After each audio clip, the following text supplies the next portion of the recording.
Well, let's get back to this debate in Canberra. It is raging, and I'm sure we'll see more of it in question time at around 2 p.m. this afternoon. Joining me live now is Independent MP Di Lee. Di, were you in the chamber for that division?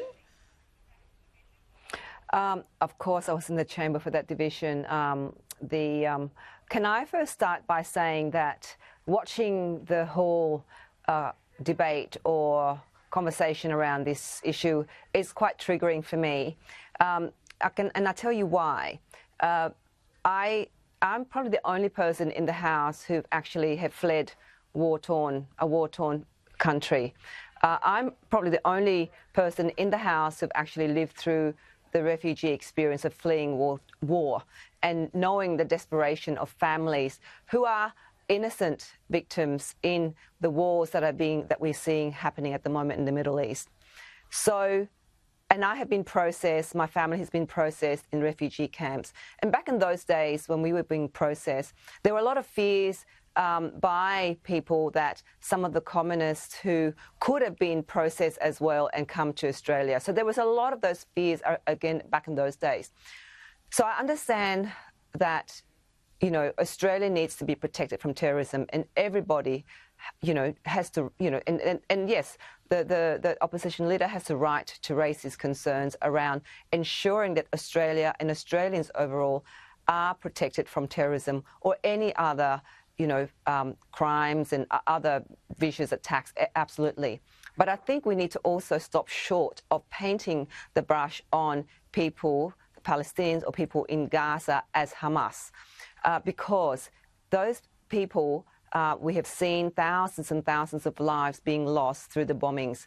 And so for me, it's very triggering because I think to myself, what happened if I put myself in those shoes, if my family, if my mum was trying to run out of this war because we don't want anyone to be part of it, and suddenly we were told, hang on, you can't because you are part of the communists and you're terrorists, so therefore we wouldn't accept you, yet we are actually innocent.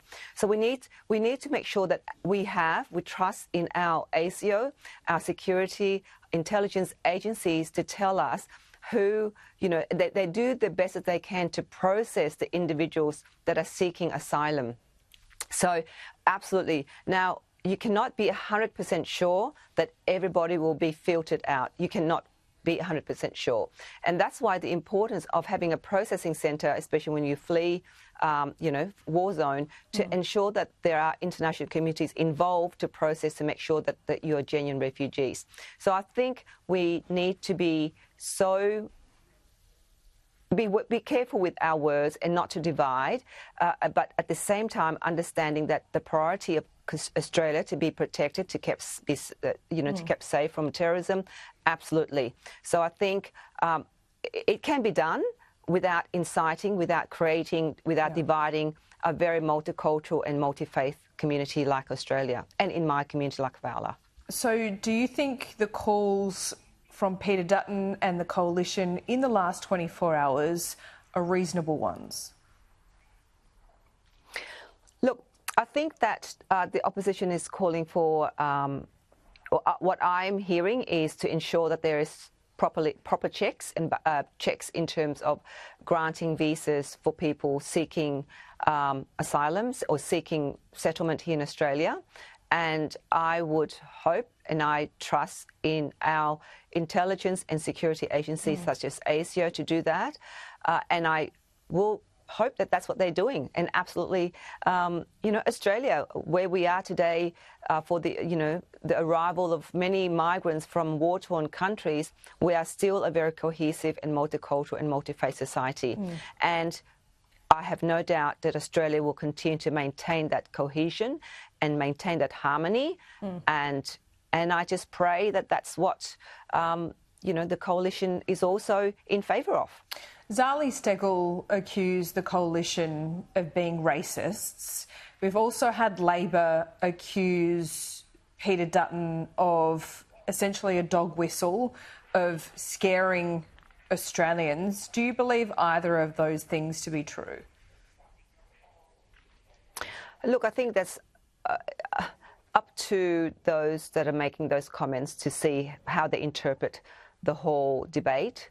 from my perspective, the whole debate was around, security, making sure that we are bringing in people who are of genuine needs. And I just also would ask the opposition leader to also know that people like myself came here and, we are not terrorists. We have contributed and we have been part of this community. And I have no doubt those that are fleeing the war in Gaza will eventually contribute to building this wonderful, harmonious community that we have here in Australia. We speak weekly, Di, and you talk about how this issue is affecting voters in Western Sydney and your electorate as well.